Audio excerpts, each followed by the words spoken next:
My youngest brother almost died, and I was debating on whether or not I want to talk about this,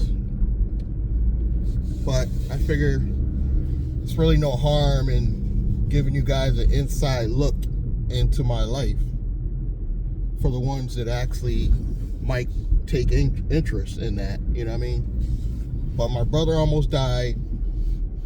He is the youngest. I have a brother that's, I'm 55, so my brother's 4 years younger than me. So I think the middle brother is 51. And I want to say James is the youngest. He's about 46, 45, 46. I'm sorry, but it's been a long time. And he was the most athletic out of all of us.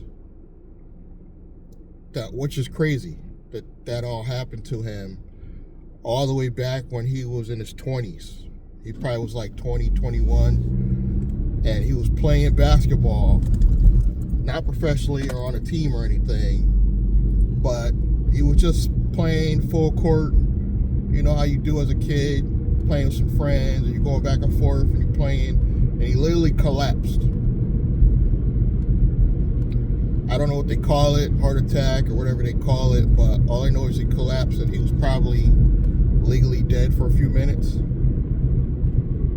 They amazingly saved his life. He did have amnesia for a little bit, like he still to this day, I don't think remembers everything from our childhood. But he regained most of his memory. Fast forward, somehow he built an amazing career around animals. He loves animals, and I think that's great that he found something he was happy doing. So he works at some type of vet hospital thing, and he's been there doing this for years, most of his life. He loves animals. He pretty much takes care of the dogs and the cats and feeds them and walks them and that type of thing, but he's been doing it for probably over 20 years. Before that, it was a lot of dead-end jobs like most of us. But this has been his most consistent job in his life. And they allow him to still be like actively smoking weed and drinking, not on the job, but you know, he'll come in from a night of drinking and still reek of alcohol and they'll still let him work. You know, that's how much I believe they loved him. You know what I mean? So he loved the job, never wanted to leave, and he was happy. But fast forward to recently, I mean, when I say recently, it's early as right around Christmas. I don't think it was the day of Christmas. I think it was like a day or two before Christmas. He's 46 now. He collapses again because the defibrillator, I believe they call it, they put in his chest when he was a young man. Kind of like monitors your heart, supposed to supposedly jumpstart your heart if something happens. I thought that's how it worked. Well, he collapsed. And because my brother's been lax at checking it. I think you're supposed to check this thing like every 10 years or so. Make sure it's working properly. He did none of that. None of it. And like most black males, including myself, we have this fear of any medical attention because we just don't want to hear bad news. That's my thinking, that I feel. Because I'm not to change the subject, but I'm at the age too where I gotta, you know, get the colonoscopy stuff, and I feel relatively healthy, but I'm hearing that people find out they got colon cancer and had no pain. Nothing was wrong. So that worries me a little bit. But back to my brother, he just wasn't having checkups on him. That's supposed to be like even every 10 years. You know, it's been over 30 years, he's never checked on it, and he collapsed. Thank God he was at work. thank God he was at work. And one of his bosses, thank God, was knowing my brother better than I know him, because she's known him for over 20 years of his recent life, and I haven't really been around him like that. We live in separate towns. Granted, we could see each other. It just, no excuse, life just gets away. And you think about your immediate family more so than like your siblings, I per se, because I have like granddaughters. I think about them every day, but you don't think about your grown siblings necessarily. You know what I mean? So that's my only excuse. But this lady's known them over 20 years, so they're like friends too. My brother knows her kids. My brother has met several vets and doctors that I guess have passed through the company, so they love him. And thank God when he collapsed at work. And the way they described it to me, he was having like a seizure and just convulsing, collapsing. But because he was at work, they were able to get him medical attention very, very quickly. Very quickly. Which is probably what saved his life, honestly. I didn't mention it, but they love my brother so much that I probably shouldn't be telling you this, but, well, I guess I can, because you don't know what facility. But they had a room on the premises of, I guess, where this vet hospital is, and they allowed him to live on the premises rent-free. I'm not going to say the facility. Now I'm thinking about it, I'm not even going to mention the town, because I don't want to get them in trouble, because they made it clear that it's not a legal apartment dwelling for him to be living here, but he lives here rent-free, so he's able to work overnight, take care of the dogs and stuff, but he loves it. He's able to smoke his weed, drink. He has a lovable cat of his own. He's got 2 cats, but he got really one lovable cat that I personally like, that acts more like a dog. And when he calls it comes and it talks to him, and he'll sit there and be talking to the cat. When he's smoking, the cat almost seems to respond. Almost seems to respond. And then he got a cat that was left by an ex-girlfriend. And I think the cat is a female cat too. That, you know, it's a nice cat, you know, but it just doesn't have the personality that the other one has, you know. But they're both nice cats. They, you know, if I go over there and they'll let me pet them and stuff like that. So he's happy. He haven't been paying rent.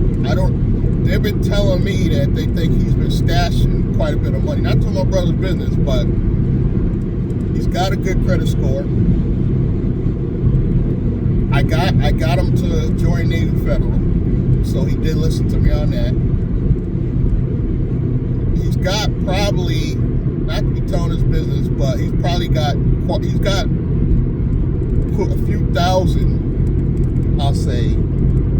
I don't want to even say a few thousand, because it could be 5 to 10,000. But he's got more money put away than the average person in his situation. He's got quite a bit of money put away that if I convinced him, which I had a bad experience with the other brother in business, but if I convinced him, I could probably easily convince him to start a business either with me or start a business for himself and walk him through building a business credit. And because he's with Navy Federal, I could probably get him to move some of that money over to Navy Federal and tweak some things and get even more credit on the personal and business side. He's probably at about 7. He's probably at where I'm trying to get back to right now. He's probably got like a 700 credit score,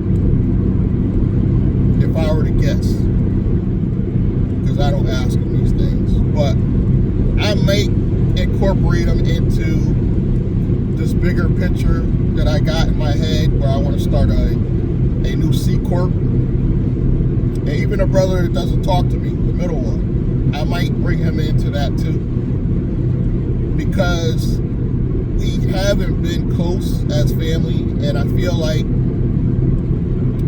I want to build a legacy that we can all enjoy. At the very least, because I'm starting a marketing agency, AI marketing agency, but we're going to help people set up their business and stuff. At the very least, I might set up my brother James, his own business, not charge him anything, show him all the steps, and let him leave that legacy to someone. Because I'll be honest, although I'm the oldest, knock on wood, if I don't find out, some freak of nature, cancer pops up, I'm probably the most healthiest, and I'm the oldest. Doesn't mean I'm necessarily going to live the longest, because a freak of nature could happen. I get hit by a car, blah, blah, blah. But I'm saying, of natural causes, I believe I stand a chance of, and this is probably wrong for me to say, but living a much longer life. Because even the middle brother, I don't know if he's back to it, but he used to drink a lot. And he smokes 3 times more weed than me. Not that weed's gonna kill you, but anything you're taking in your lungs is bad. Anything. I smoke weed, I'm not gonna lie, but I don't smoke nowhere near as much as either brother. And then James, he has the heart problem, and he over excessively drinks and smokes weed. God willing, I would love to see either one of them outlive me. I'm not making it a contest. I'm just saying purely on, living a long life and dying of natural causes. These guys just beat up their bodies,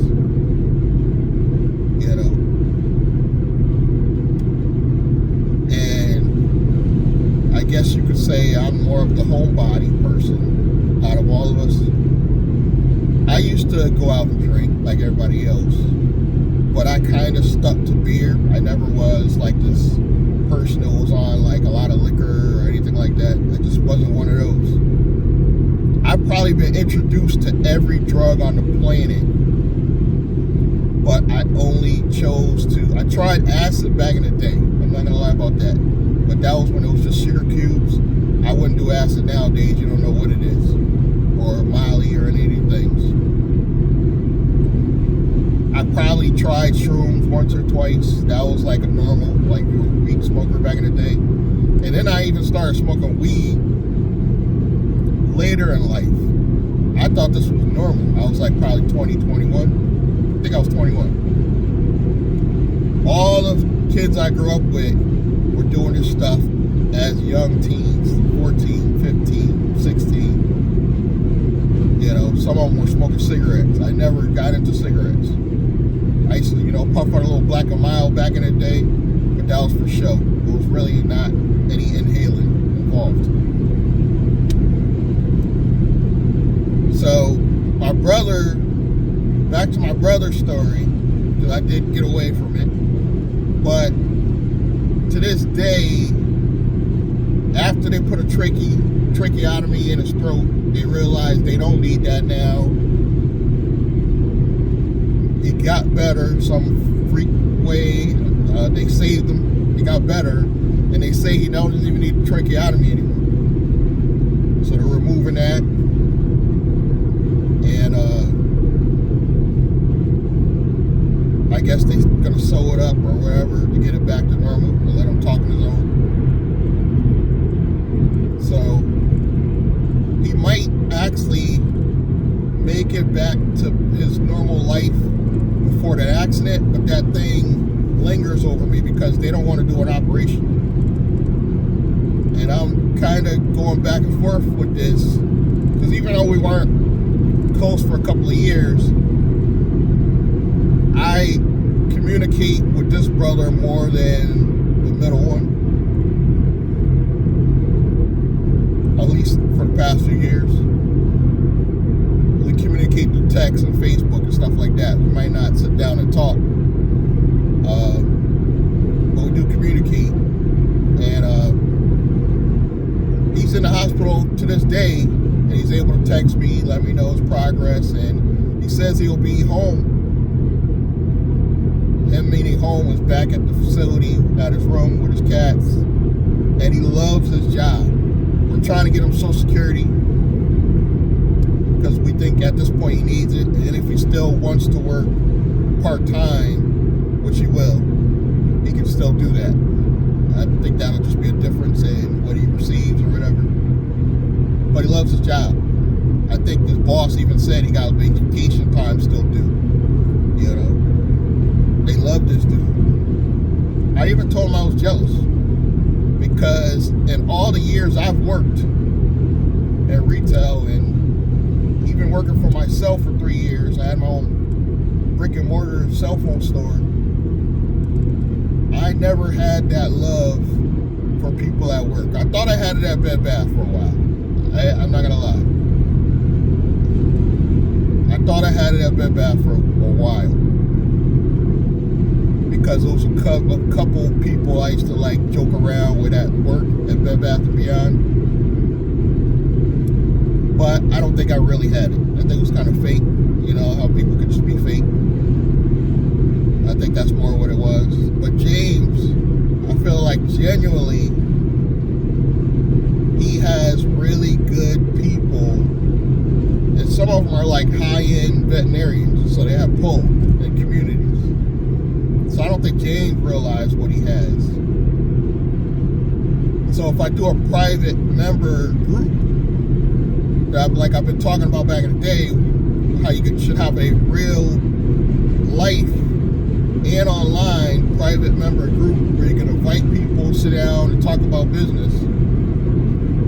You know, I'm giving my brother a free membership, not because he's my brother, but he has all these people of influence in the veterinarian world.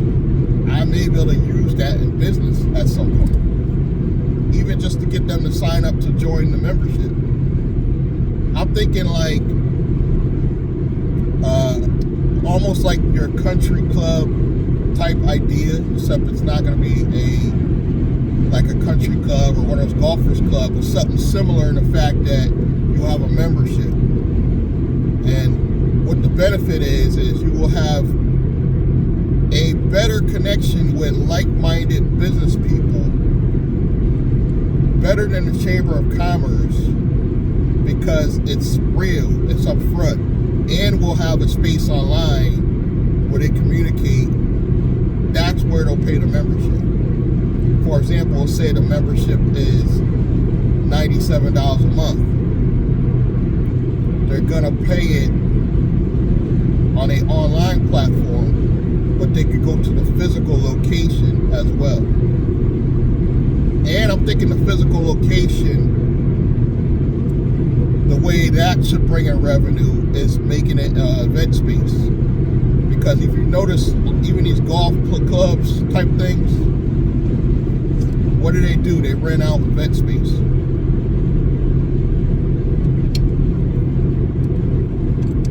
The ideal location, I'm most likely going to have to rent, but in a perfect world, you want to buy the space. You want to buy it. You want to own that tangible property, but not in the same business name. It's kind of two different kind of taxes. One is commercial real estate. So you would make that a separate LLC for the building. You would make the private member club / event space pay rent to the LLC that owns that property.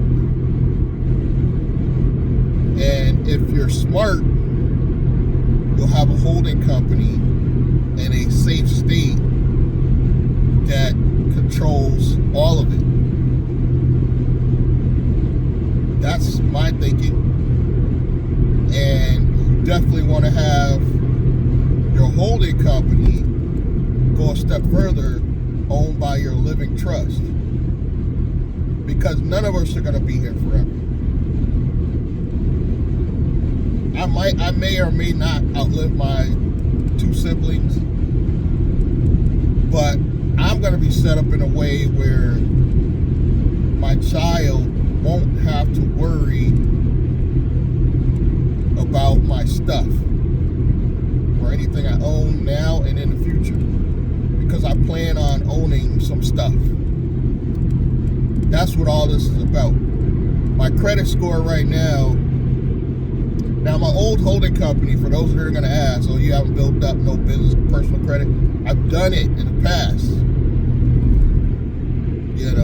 I'm not going to say I haven't made mistakes going forward. This is kind of like the rebuild, because I made some mistakes. Even with the holding company setup, there was a lot of mistakes that I've learned from now. So I'm redoing everything. Glendon does this too. Glendon just does it too often. Glendon will set up a holding company every 2 years and have new operating companies and everything. This is just my first go around and restructuring everything. The good thing is I've been secretly branding myself with the name I'm going to use for years. I'm not going to say it right now in this video, but I'll say this. One of my YouTube channel names is going to be the brand for this AI marketing agency. I'm going to be using the code, the NAICS code of Software Publisher. Why? Because it's super low risk. You can no longer do a consulting business. And because if you're black, especially if you're black, and you walk in a bank and they say, well, what kind of business you have? And you say consulting, and red flag. Why red flag? Because that has been the go-to business for black people for years. Many, many years now. And the banks are hip to it. The banks are hip to it, they know it, and they know chances are you're going to default. So why software publisher? The banks love technology right now. We are in the AI era that you will never see. This is like a one-time thing. This is like the internet all over again. When the internet came out, people were excited. That's this. Or when crypto first came out and everybody went nuts over crypto, whether you knew about it or not, you tried to get your hands on some type of crypto. That's this. The AI era. Some people call it, they're going to say it's a bubble and it's going to, implode, and that's when things will slow down. But right now, things are hot for AI or technology in general. So it makes sense to start a technology company. And software publisher is super low risk. Now, how am I going to show proof that I even know something about technology? That is the simple part. You want to know why? AI technology. You simply show them what you're doing with the tools. I got YouTube channels. I got a TikTok. I got a couple Instagrams. And Gemini AI Studio built me an actual app that works. If the bank were to ever ask me, well, what do you do about technology? I could say the truth. Ever since AI technology started, which was probably only a few years ago, 2021? Whenever ChatGPT came out, that was the beginning. I was in the house after the pandemic, learning, because I'm older, it takes me longer. I'm willing to admit that. And I've built up enough knowledge that I could convince any investor that I not only know about technology, that if I bring in the capital, I can hire and direct the right people to build something better. To build something that I can't build on my own. I'll be able to convince people of this, even if I just use this one video. Because the truth, that's the beauty about all of this. If somebody from the bank is watching, they're going to understand he's not lying. He understands that, well, most people understand that the technology is there where you don't even need to know how to code, so you can actually build an app that works. I have an actual app that works that I can show the bank and be like, yeah, you just input this information and it'll give you a business name idea, strategies on how to market your business. It'll tell you all that with the app. And it works. Powered by Google. Because even though ChatGPT started it all, I don't know, guys. Google is killing it. I'm hearing a lot about Microsoft's Sora too, but Claude Sora, or whatever you call it. But Google is killing it with the free AI tools. Free. I've been able to do so much with free. And I still occasionally go back to ChatGPT for some things. I haven't tried Claude. People tell me if you're really techie, use Claude. But I'm not really techie. That's why I love Google. And the more I learn, the more I might not need anyone else. But I know that it makes sense to bring in smarter people that can build strategies, that know how to use these tools better, and we could possibly build a AI tool that focuses on one particular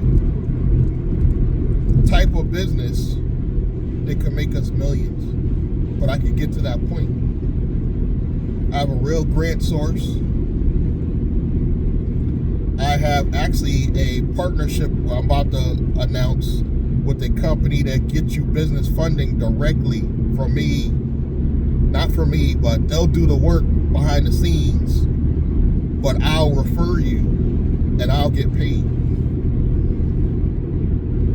That in itself is a business, but that's just one revenue stream that we're going to have under the same business.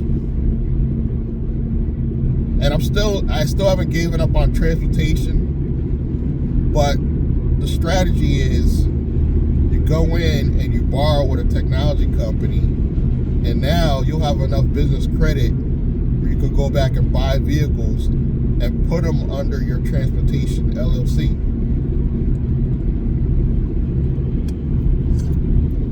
Now you could set this up as a transportation company and just go directly, but transportation is what? High risk.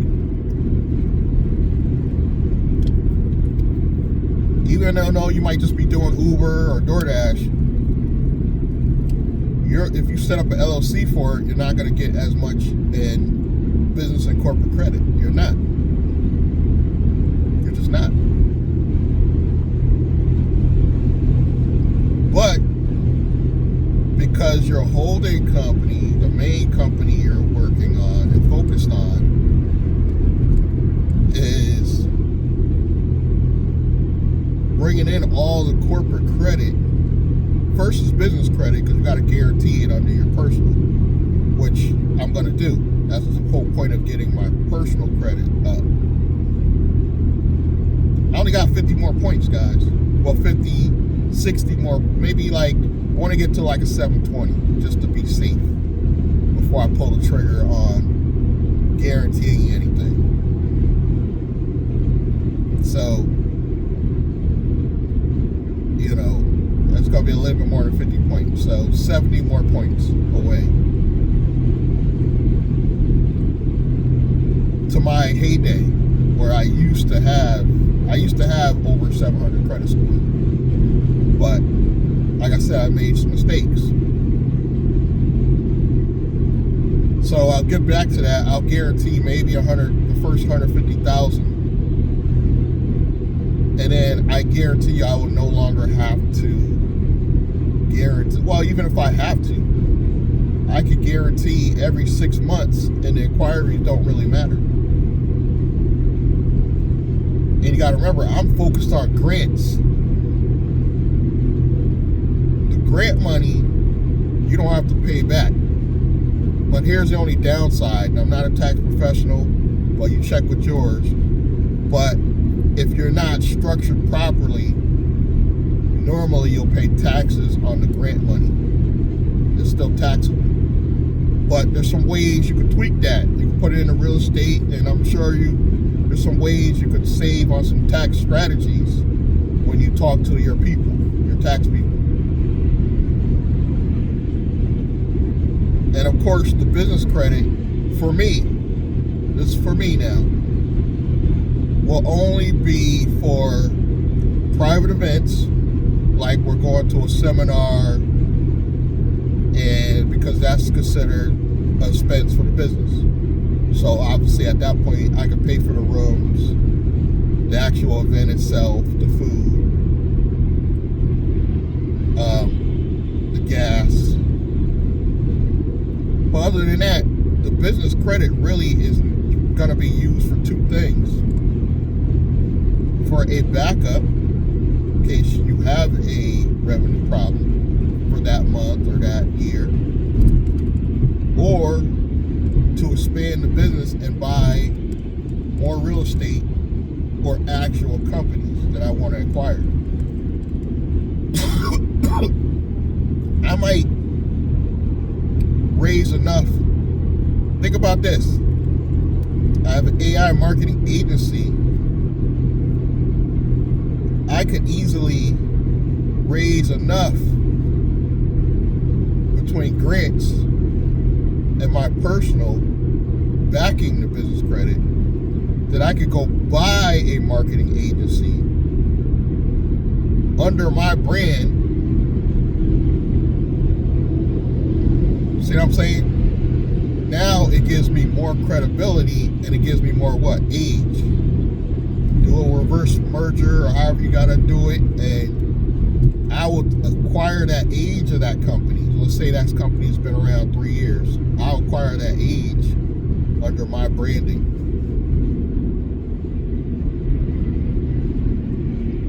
Now I have a company that automatically, as long as it's got some revenue, all I do is have some revenue, and I might have to do a little tweaks here and there, bring in the right AI tools to build that up, and that will be the agency. I won't even have to go out and start an agency or do a high level and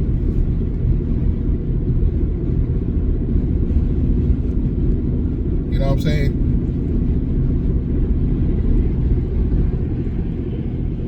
That's how I'm looking at it. Where I won't need to worry about doing that side of things where I have to, and if you acquire the right business, you're already going to have a manager in place. You're either going to have the old owner, and he stays on as an employee, and he might only sold a business for he had revenue problems, which you solve because you have business credit. Or he decides to leave after he sells you the business, but you got employees there, and he might have a manager there. You keep the manager in place, you keep the payroll in place, and you just keep operating as normal. You might just want to stick your head in there, and every now and again. And I know me. If it's in Connecticut, I'm going to stick my head in probably at least once a month, probably unannounced. Because that's how I get down. Probably unannounced. I probably won't be saying anything. But that's how we're going to do this. If you guys are interested in watching and seeing more of my plan, I am going to have a lot coming out. I'm going to have courses. I want to do some type of book, even if it's just an ebook. And I'm anxious to do more this year. I'm anxious. I'm excited. I look forward to. But my brother's okay. Like I said, he should be released. Probably, he's saying anytime next week. We got a big snowstorm coming. I mean, big. Probably our biggest. And starting tomorrow, this is a Saturday when I'm filming this. Starting tomorrow, Sunday, into Monday, it's going to be the storm of the world. And I'm ready for it. I'm going to go back home after seeing my people today, and that'll be that. You know, I'll get my snacks ready. But I want to thank you guys for taking the time to listen to me rant, and have a great weekend. And come back to the channel and watch more. Thank you.